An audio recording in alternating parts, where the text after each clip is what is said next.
Hello, Casper here.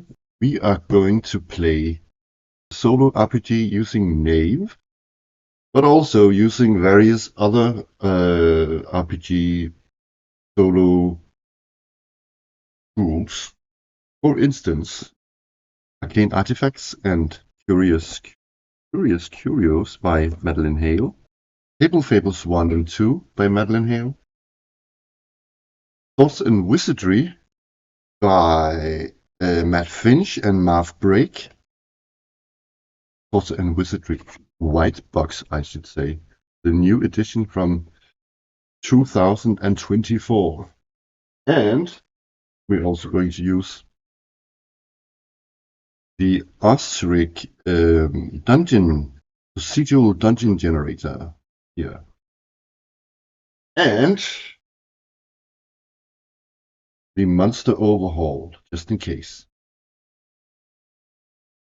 And Mythic tables, we're going to use the Sandbox Generator, perhaps. Going to use Game Unfolding Machine by Jensen Vars.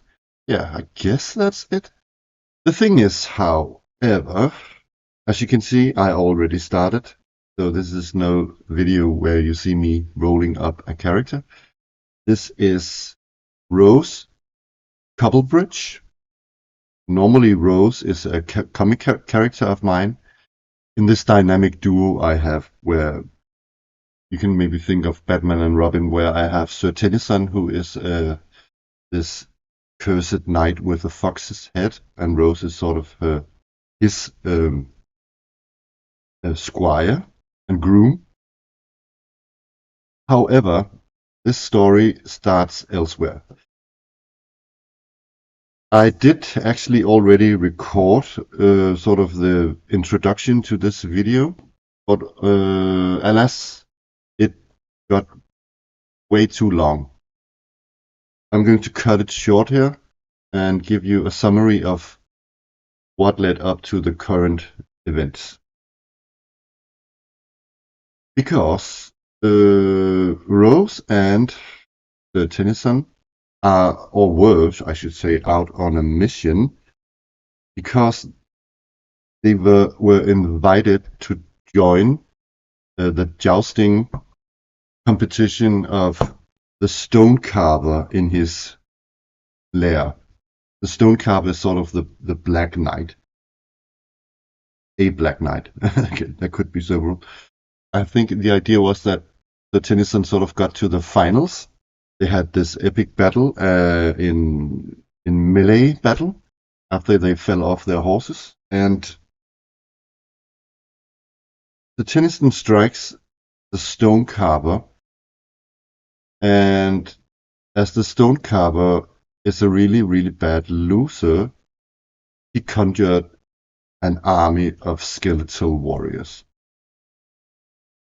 to overpower Sir Tennyson. And in the midst of this, whilst his skeletal servants overpowered Sir Tennyson, Sir Tennyson calls out to Rose that she should flee, get away with her life intact. The last thing she sees before she runs out of sort of the tournament grounds in his lair is that Sir Tennyson succumbs to the power of the massive horde of his skeletal army. And the scene sort of ended here with a sort of a hollow, evil laughter of the Stone Carver mocking Sir Tennyson's death. Let's stop here and let's pause it here for a bit, because I have some information I wanted to share. This was already the intent of the recording, the story, sort of the introduction of what I already recorded. But because I had an idea that, you know, the phrase "kill your darlings," and I thought it could be fun to do, because I had also even before this, some other recordings with Rose and Sir Tennyson, and I thought that sort of it was going along okay, but I thought that Sir Tennyson, because he was easier to roleplay, sort of stole the picture from Rose. So I sort of killed Sir Tennyson. But my idea with Rose is that he's of course Sir Tennyson's squire. She's very loyal to him. However, Rose is sort of.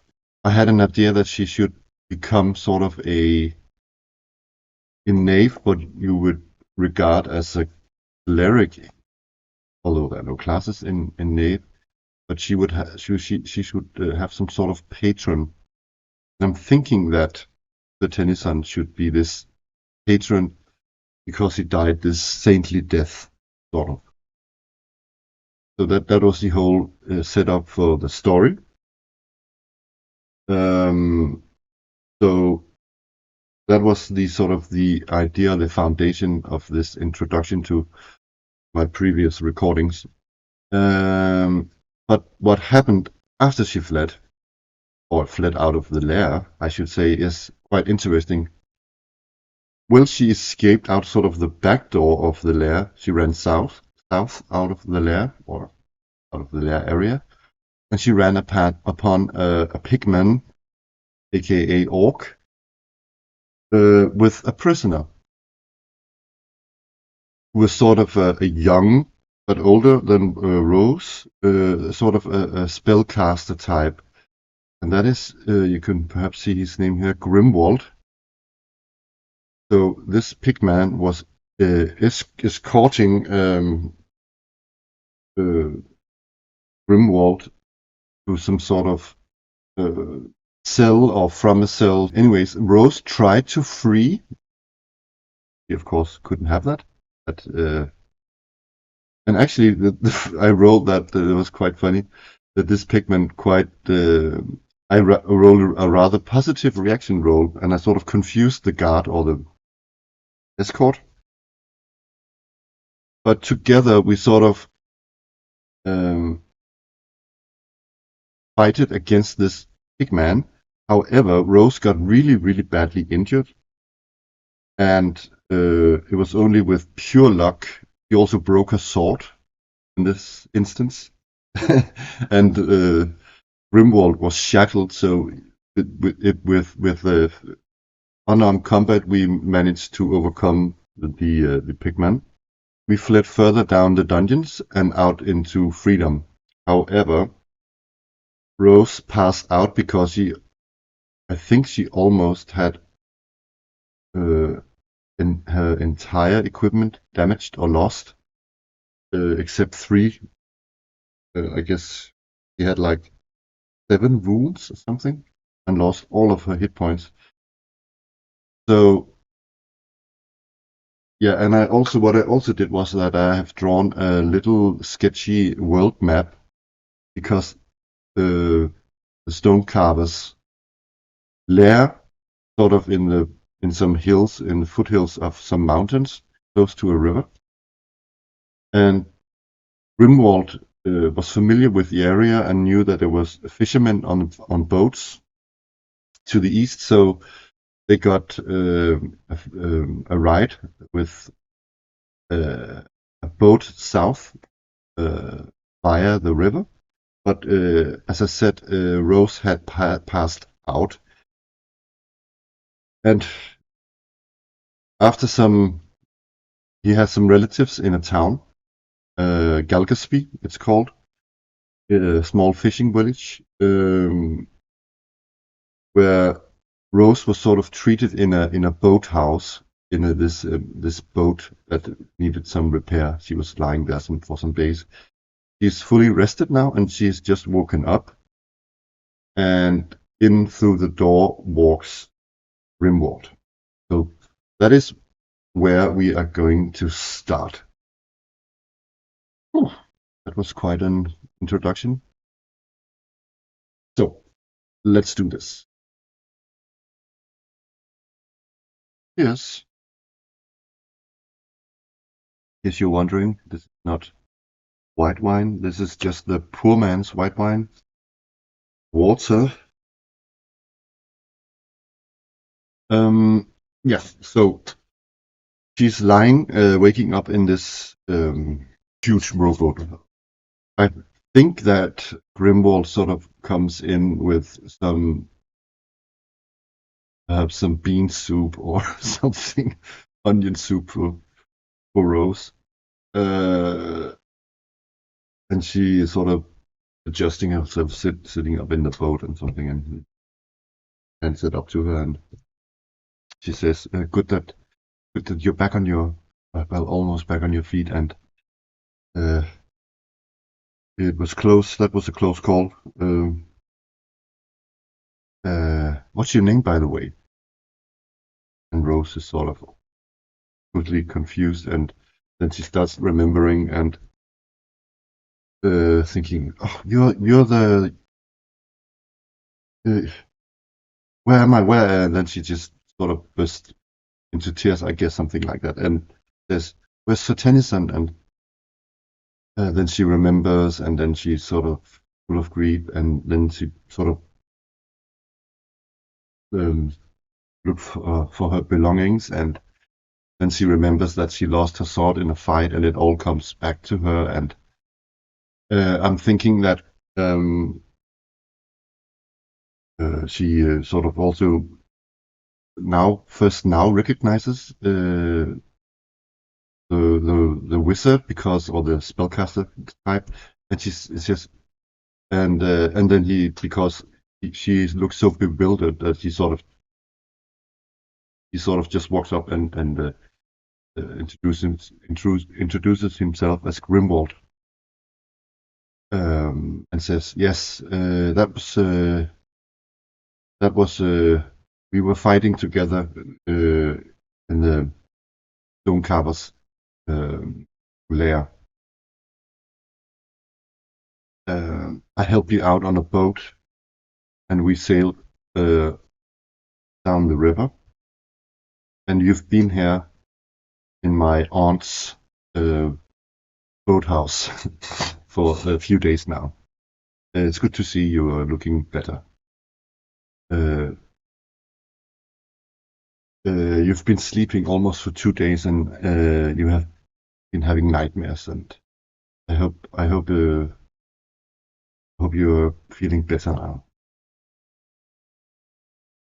I don't know how this plays out specifically, but let's say that she sort of climbs, or she eats the soup, and then she's in silence, and then I think that he climbs up in the boat, and they're sitting sort of in the boat and on each sort of seat. Uh, um, and I think that the first thought is that I'm thinking she wants to avenge. She wants avenge, but the first reason why would Rose even not go with Sir Tennyson in death, that she's so loyal, is also because when Sir Tennyson is her master, sort of, she will sort of abide him, or sort of because she knows that he's only in her best interest. So of course, although she doesn't wanted to help him in the situation, but she also sort of, in a way, realized that that was sort of a mission impossible. So yeah, but he is already now speculating how to get revenge. Like, she's thinking of ways already. How can I get uh, avenge the Tennyson?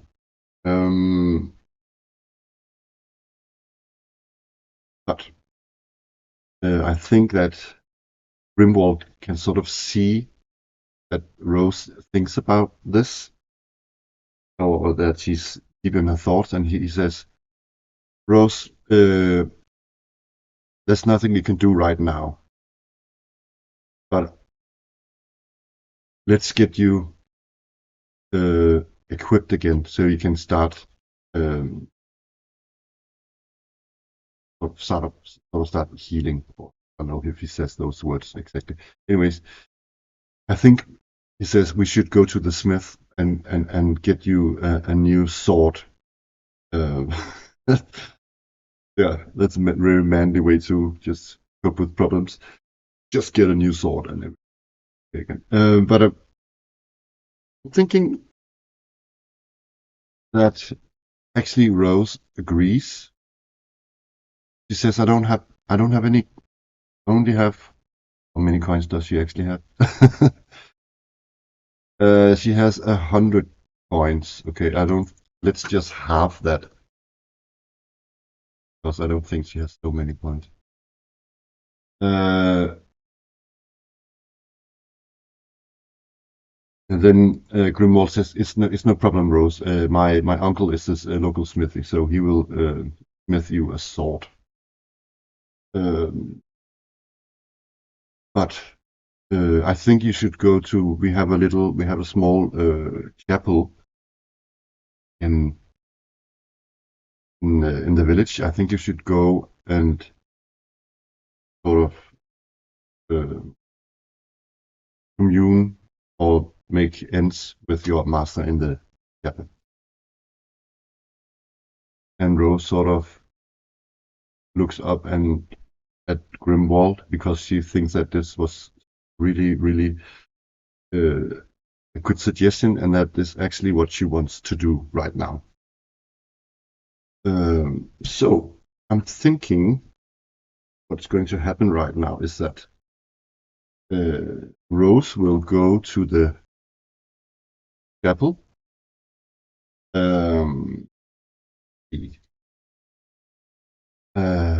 In Game Unfolding Machine, there is this oracle. You can roll, or not an oracle, it's more of a I think we got it here. You can see it here. Yeah, it's it's sort of a scene unfolding table you can roll on, sort of get a scene started, to see how a scene opens. And there are some things I could roll, some dangerous things I could roll on that, but I'm thinking we should get rolling. Rose sort of climbs out of the boat, and Grimwald sort of walks with her some of the way, and then shows it's up there on the hill, and it's this small village, looking like any other small village in the country. It's close to the river, however. It's a fishing village. And the surrounding area, I guess, is sort of marshes. Anyways, he walks up to the chapel. Let's try and roll on this.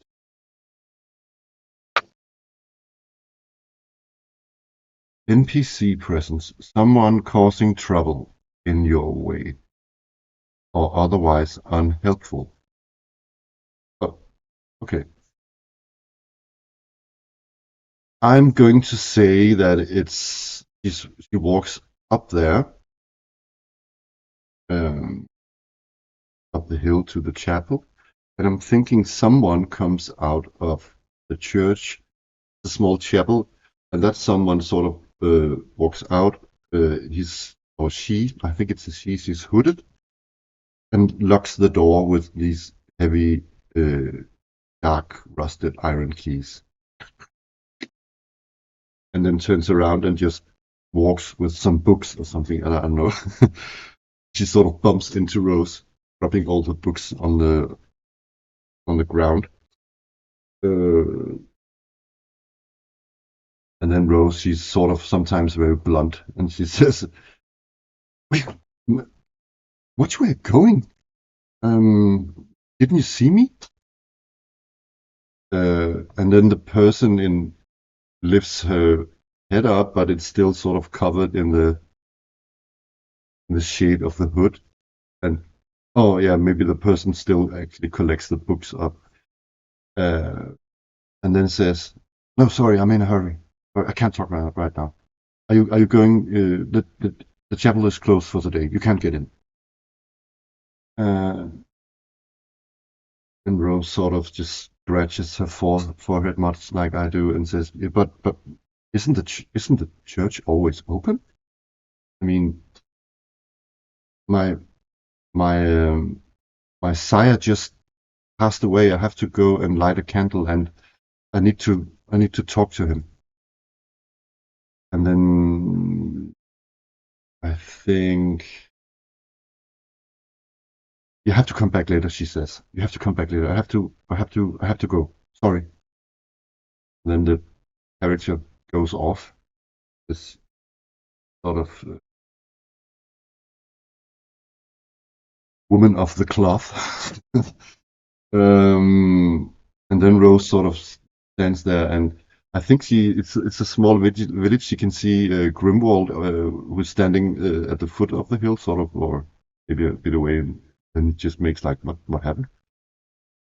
And then she just sort of points to the woman who's walking another way.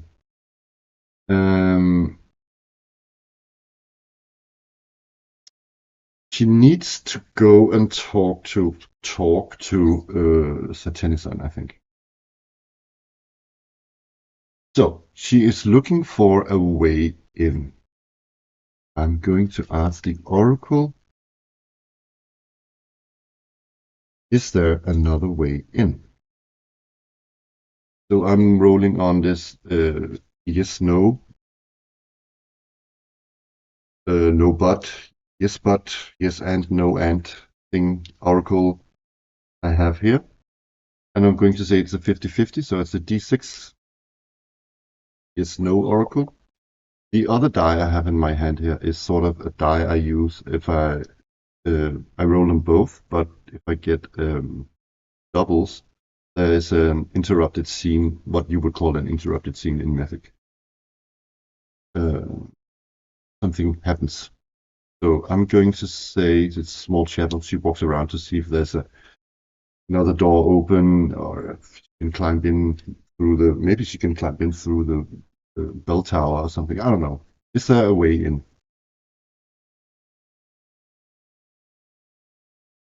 Yes. No, sorry. Yeah, yes, there is.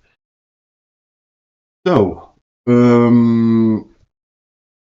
where is it? Is it? I'm going to say yes. What I'm going to say? I'm going to say there's a sort of a back door she forgot to lock. That's a one, and I don't know if they had in the fantasy Middle Ages they had open windows. Is it a way up the bell tower? Maybe there's a sort of ivy growing on the and climb up. I kind of like that better actually. And like that. I'm going to say that she's sort of looking, and then she's pointing up the bell tower. Uh, it's a minor bell tower to Grimwald, who sort of recognizes exactly what it is that he wants, and he just shakes his head. No, no, no, don't do. But Rose can't be stopped. I don't think I'm going to roll for the climb per se, but I am going to roll to see what happens in the bell tower. So let's roll on the gun in unfolding table. That's a 9.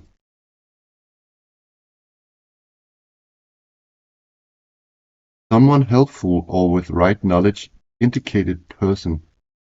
Okay.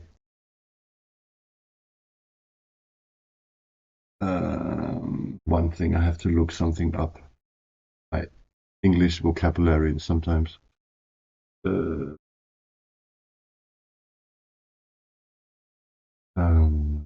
it's shorter than, or a bit smaller than I hoped it would be.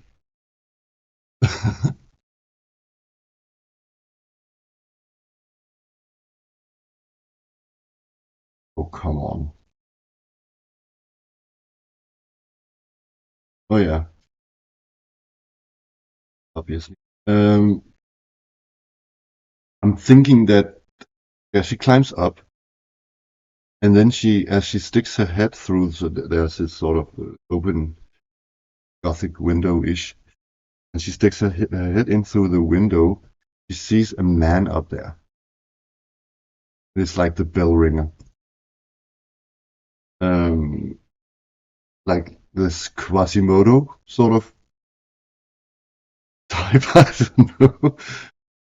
But he's sort of eating his lunch or something on a, I don't know, I'm thinking he sits on he has this little scarf that he folds out, maybe a bread loaf and a bit of cheese or something. And he's getting ready to ring the afternoon or the noon bells. Something like that, I'm thinking. And first he gets sort of surprised. And I'm thinking it could be fun if he was sort of a dwarf or puppet-like or halfling maybe or something. It would be funny if he was jumping up it. Or maybe just a short human. In Knave there are no other sort of races than human, but there's no setting for Knave in Knave, so you can sort of build your own. And what I would do if I would make other races in Knave, I wouldn't give them specific abilities. I would maybe give them minor specific abilities, but nothing grand. I would just use the same structure actually. I'm going to ask the Oracle. Is it a human?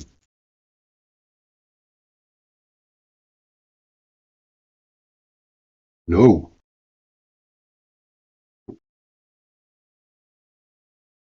Not.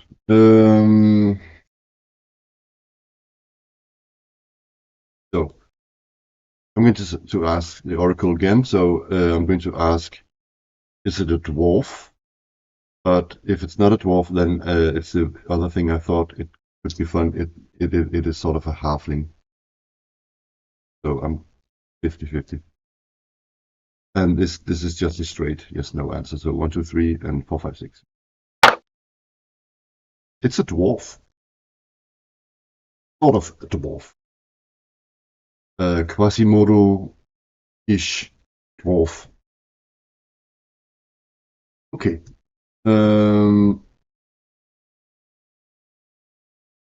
Then Rose says, "Sorry, the woman, the nun, or what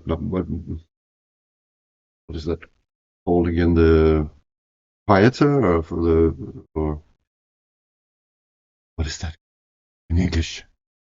Oh yeah, the abbess or whoever she was. Yeah, she locked the door and wouldn't let me in. I need to go. I need to go and light a candle for my master, Sir Tennyson, who just died some days ago. I have to go and pray for his soul, that I have to go and pray for his soul so that he will go safely to heaven."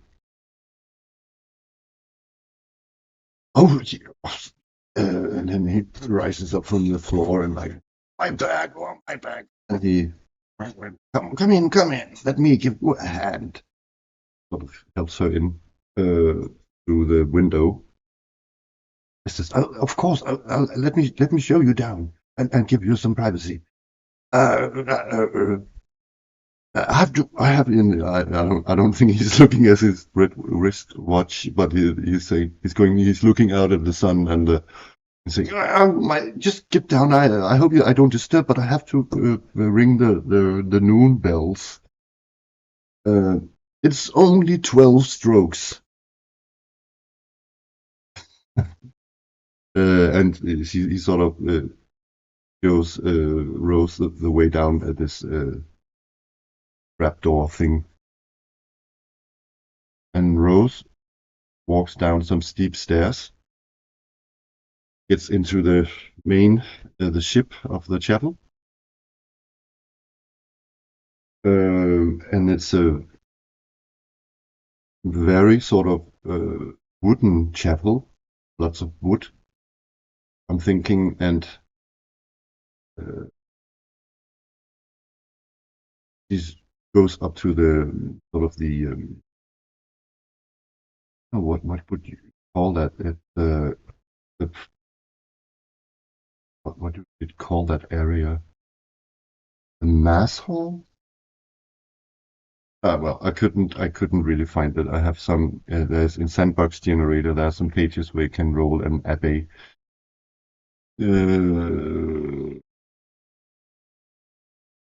I'm guessing it's just somewhere in the church room where you can sort of walk up and pray and light a candle, something like that. I think similar. And she kneels down and she finds a candle. Lights it. There's some ways of you can light your candle there. And she starts praying and talking to Sir Tennyson.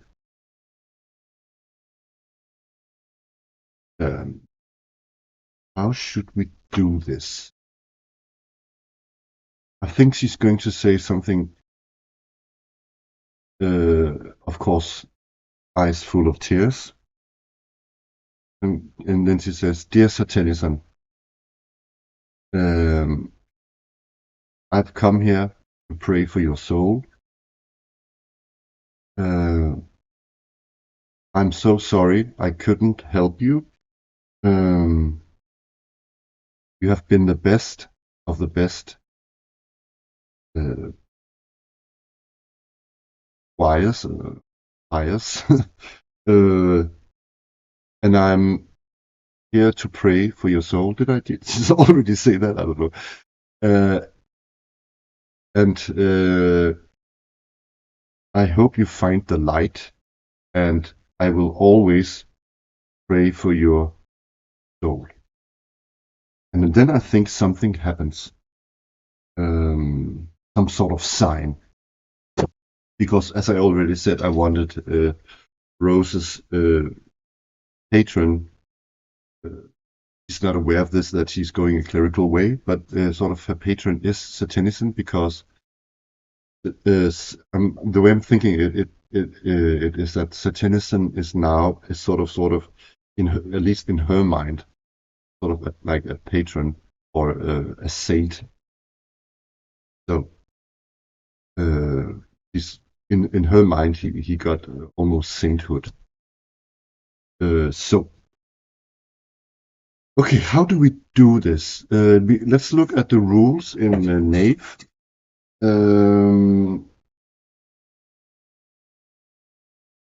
Under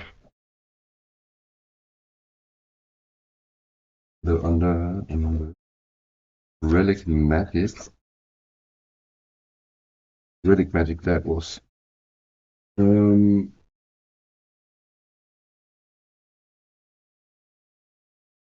Yes, patrons are powerful magical beings, often incorporeal, who grant some of their power to player characters through the use of relics. They might be pretty gods, saints, nature spirits, outsiders, etc. Gamemasters should treat patrons like NPCs, giving them goals. Page 57. Look at that. Personalities, mannerisms, Each patron has one or two domains it is most concerned with, either positively or negatively. Okay, so relics. Relics are magical items that are found to the service of a particular patron, usually found in dungeons or at shrines. A relic might be a symbol of the patron, a weapon, an article of clothing, or anything else. Use the item tables page 39 to 43 for inspiration. A player character item can also be converted into a relic if the patron wishes it. Relics always take up at least one item slot. Okay. Shrines. Shrines are religious sites dedicated to particular patrons where player characters may freely communicate with them, assuming they have patrons' favor and at least one of their relics. Cities have shrines to every patron, towns have D6 shrines, and villages usually have a single shrine. So I'm going to wait a bit with the... I don't have to read everything, but I'm thinking actually, I know that this would be a bit backwards because, yeah, actually, yes, let me look at her.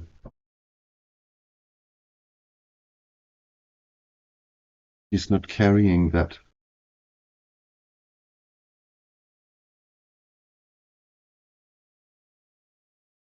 You know what I'm thinking? I'm thinking that you can see that it's actually quite funny. He has a trumpet, and she usually used that trumpet. I know it's not. I'm bending the rules here a bit, but she usually used this trumpet every time she would announce his squire at tourneys, or when she would uh, call for him in times of need, when there was danger or something, like a signal thing. So what I'm thinking is that when I recorded, there actually happened a thing with the trumpet, and that was that she dropped her trumpet in a fight, but Grimwald picked it up, and he actually, I said that he, what I said in the video recording was that he actually, with some sort of minor, it's not a spell of his, but he sort of mended the trumpet. And I'm thinking that doing so, I don't know if it's a bit far-fetched, but it's the only thing that she actually has. I was thinking about maybe she could have gotten a piece of his cloak or something.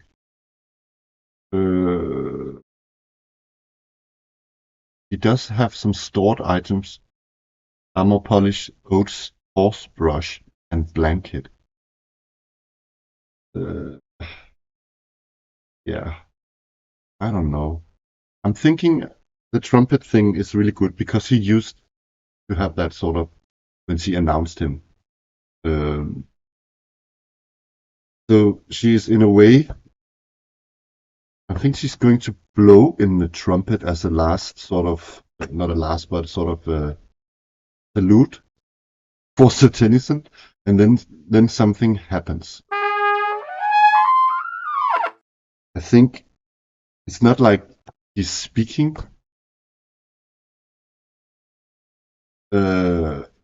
And even I think that because the trumpet was sort of bent, it has this strange tune now. Something, I don't know, that's just what I'm coming up with. That sort of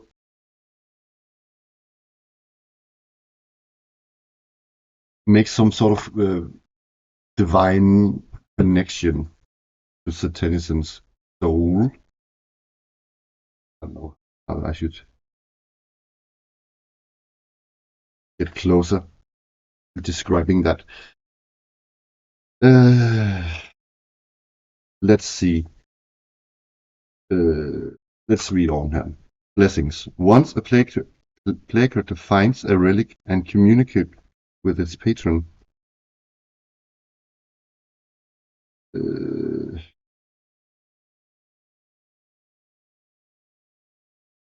Yes. At one of their shrines, the patron will give the player character a mission. Page 51.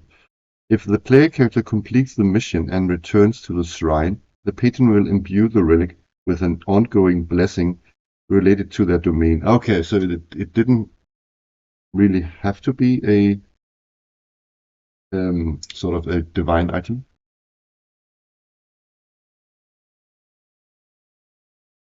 Or maybe they are, I don't know.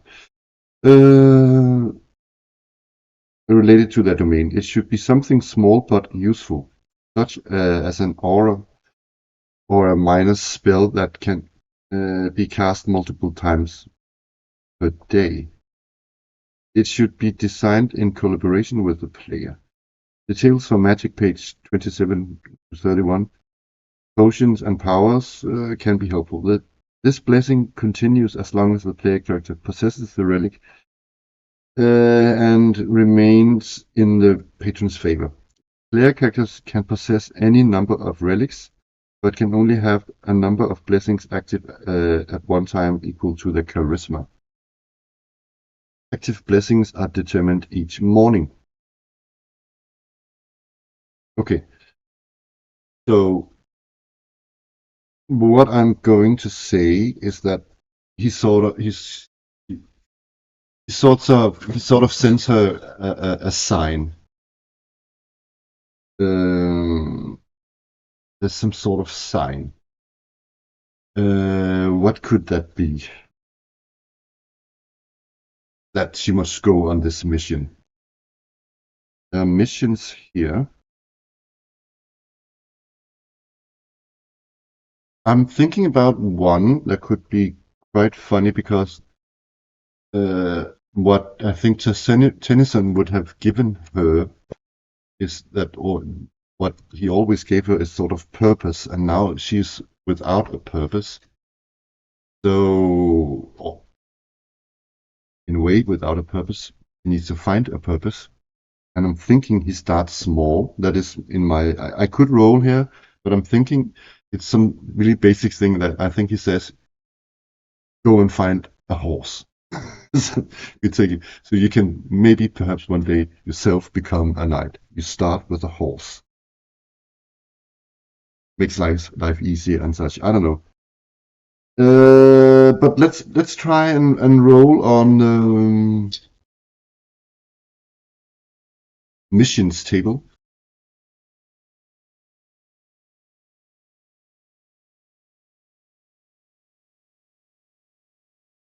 It says infiltrate trade building. Nah, she's not going to steal the horse, is she? What if it is?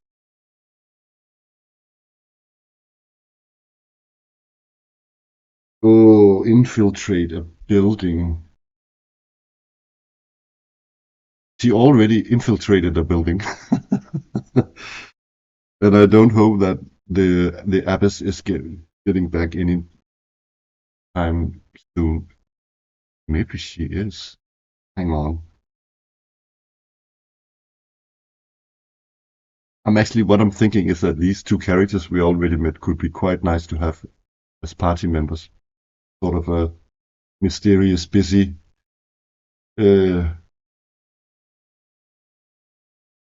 abbess and a bell ringer, dwarf. Let's just I don't know. Should we? Okay, I'm going to roll one more time on just to have some suggestions on this table, and then we can see what happens.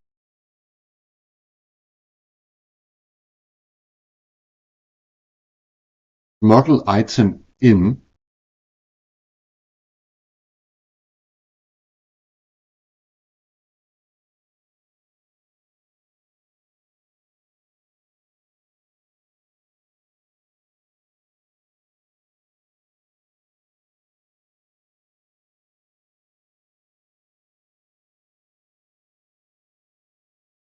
What was the first one? In infiltrate building? Smuggle item in. He's sort of a he's a roguish patron. Huh? Uh,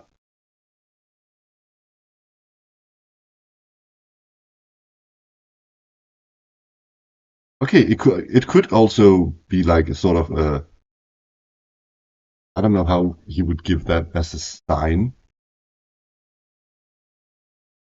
but what I'm thinking is that it could be an idea to get a horse because uh, I think that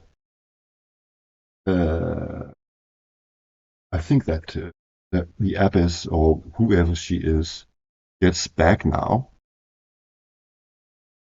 and also almost immediately at the same time, the bell starts ringing up in the bell tower, and as because the bells are much louder than she thought it would be, and she sees that someone is sort of or hears that someone is at the door getting it. Remember, it's a really small chapel. She get sort of perplexed and jumps to her feet, and while she does that, she trips over the candle, and the candle sort of rolls over the tiles of the chapel floor, and it ends on this tile that is decorated with a prancing horse. I don't know. In this church, there are some sort of leftovers from some heathen house or something. I think it's a flammable red horse. I don't know. Just with a red mane or something. And that's also quite interesting because the flame is still lit, and it's a sort of a fiery mane it has. Hmm, that could be. So she has to get some sort of horse, and it matters not.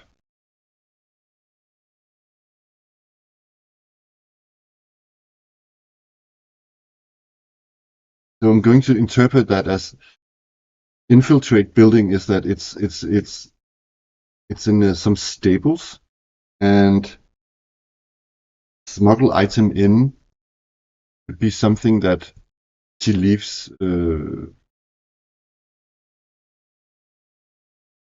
Maybe something that would aid her steal a horse. She smuggles something in that's not supposed to be in a stable.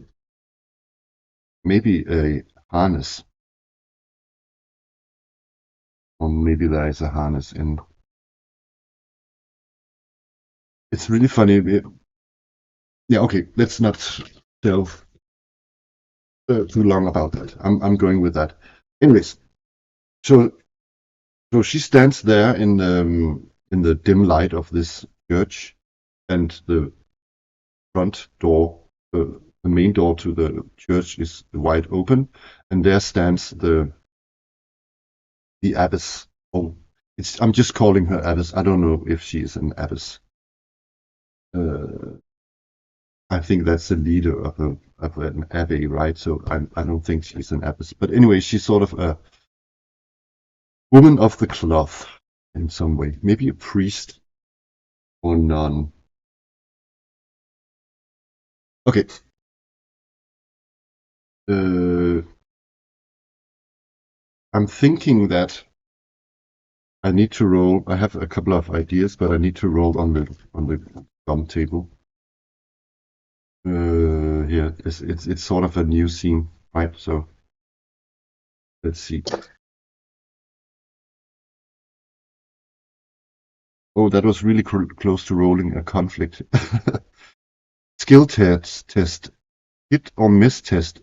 One opportunity, else try something else. Huh.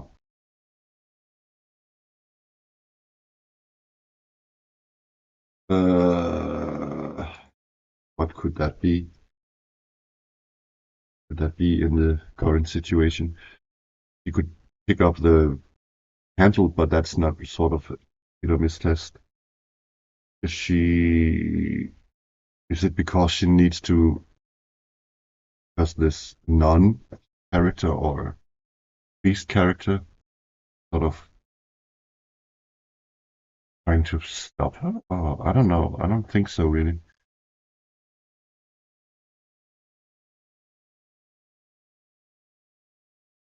I don't think. Who's this character? Oh, maybe the candle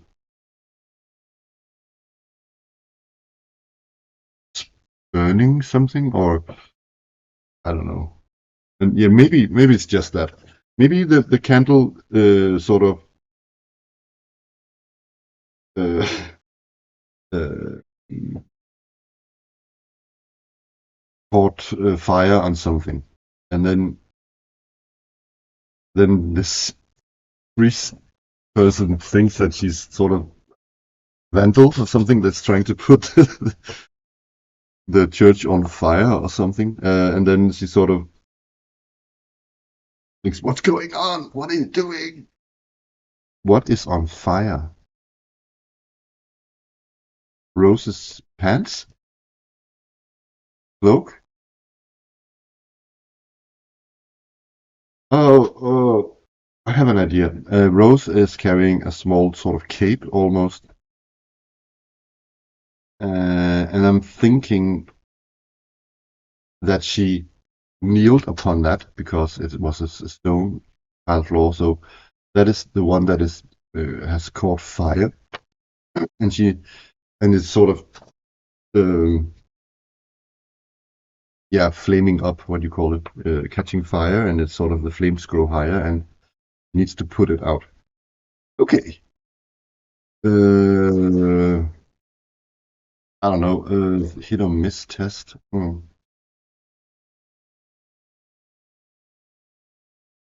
What could that be? Is that sort of dexterity or wisdom, sort of perception wise? I think it's more like a dexterity or wisdom. I don't know. I think she's trying to be fast. Okay. So I have to roll 16 or better. Else Rose's cape will go up in flames. Wish me luck. God damn it. Okay. I think the priest. I think she actually sees that she's just unlucky, and that she wants to to step on the flames, but it's uh, uh, yeah, her cape is just out of it, completely in flames now. Uh,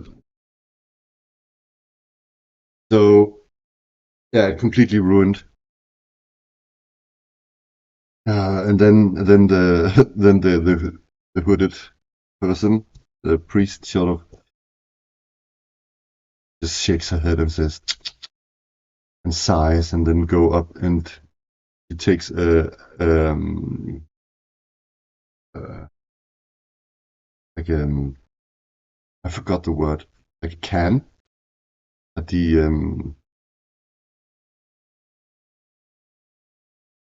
you call that?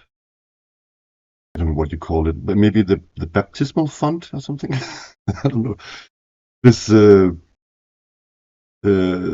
yeah, it's a picture maybe she takes, and then but that's really funny because she takes sort of the holy water and pours it over the flame, almost biblical, right? Over the flaming cape, and there's this uh, yeah, the candle underneath, and and it almost sort of because there's also the picture of the fiery horse, so it almost sort of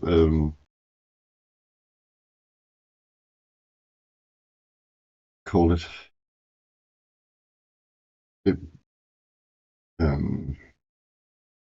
yeah, that sort of the priest action almost sort of finalizes the holy ritual almost.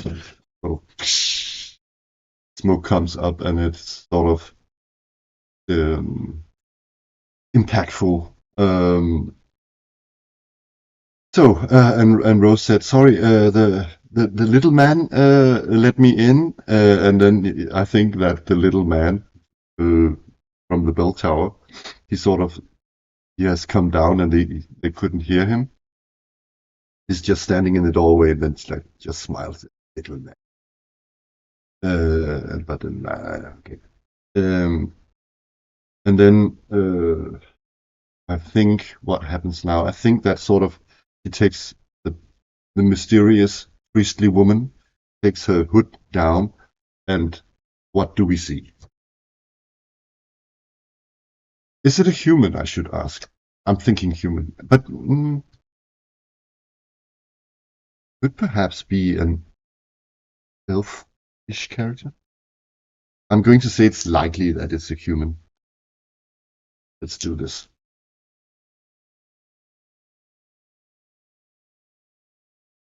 Oh, that's funny. So we have a random event, and it says it's +1 because I said it's likely. That it's a no, it's not a human. But we also have a sort of random event. That's interesting. I'm going to roll here on the random event focus table of Mythic. Let's see what happens.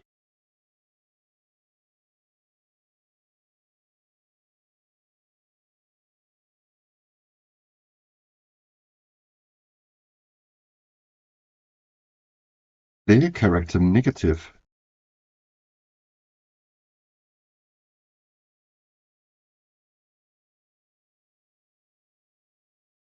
Ah.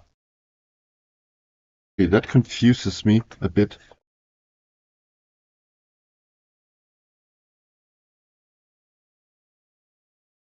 It's what could be negative. I don't think that these characters want or their intentions are anything that's towards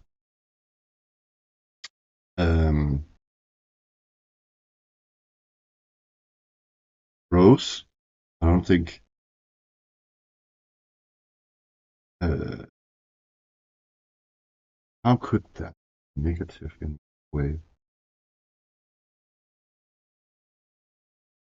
I think I need to roll a few of in Mythic. They have this meaning table, action tables. I'm going to roll a couple of words there to get some ideas.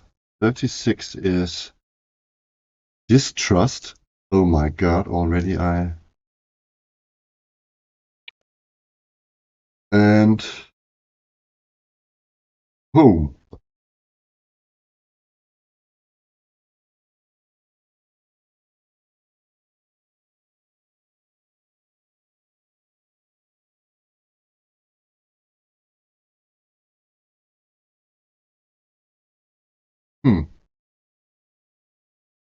Oh. Distrust home. In relation to who the person is. And it's negative for Rose.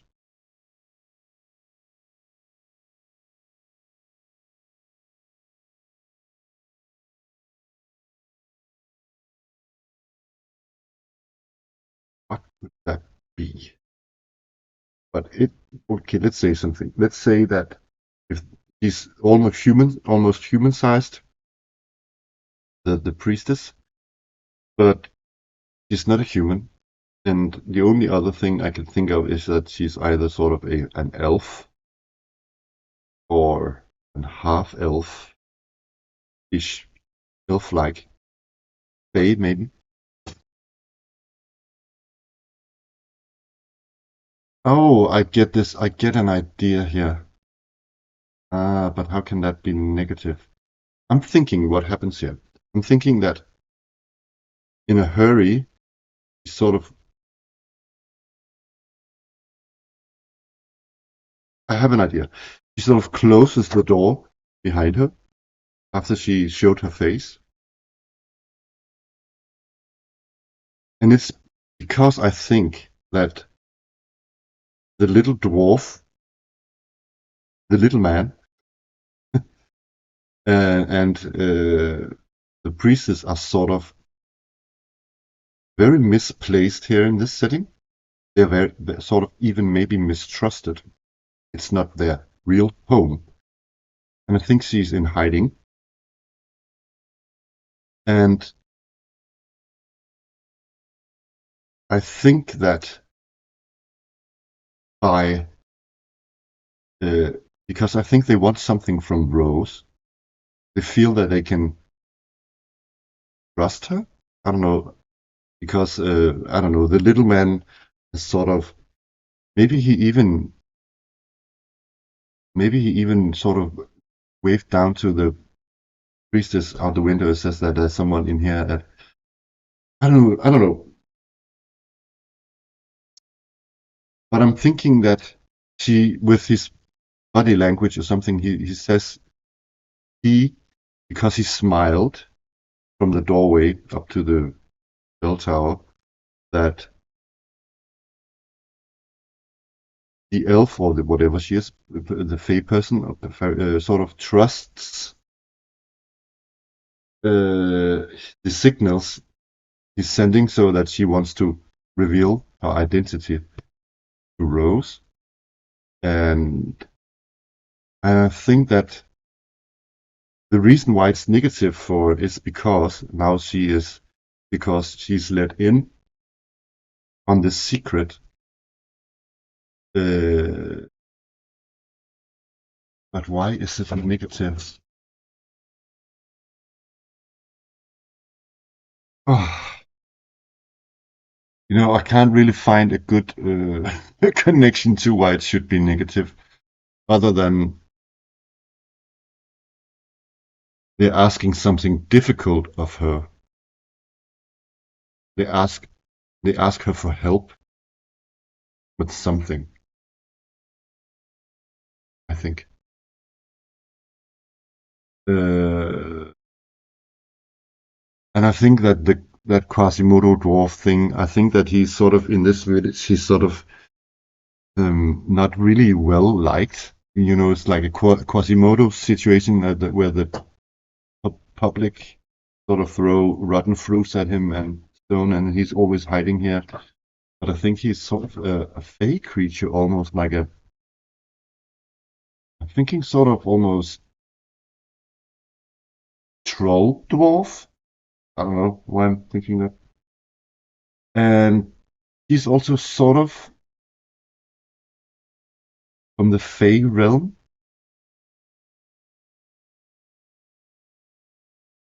I'm going to roll on the missions table again, because I think they have a proposition for her.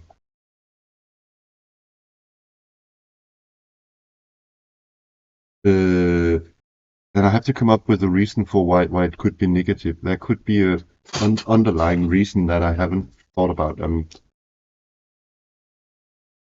Okay, this better be good. No smuggling horses.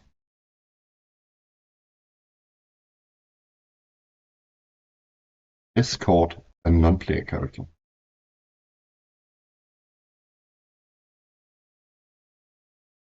There we go. This is really, really good, I think. I think it's because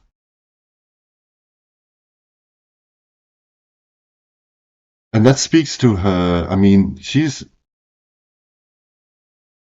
I mean, she wants purpose, and escorting is I mean, it could be like a squire's job again. And she probably looks really a lot like a squire standing there, but they're asking her to escort the little man to somewhere because he's not safe in this town anymore. They're beginning to say that maybe, they're blaming him for every illness in town and everything bad. He was just sort of on a state of, he was just barely tolerated to be the bell ringer. Maybe some of the town didn't even know he was the bell ringer, but because what is he doing in the church, right? The devil creature.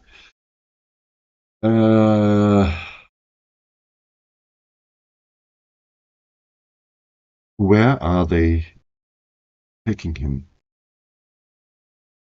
I have to think about that. I think I'm going to pause for now. Or at least I have to think. I have to think a bit. And maybe make a map. See you.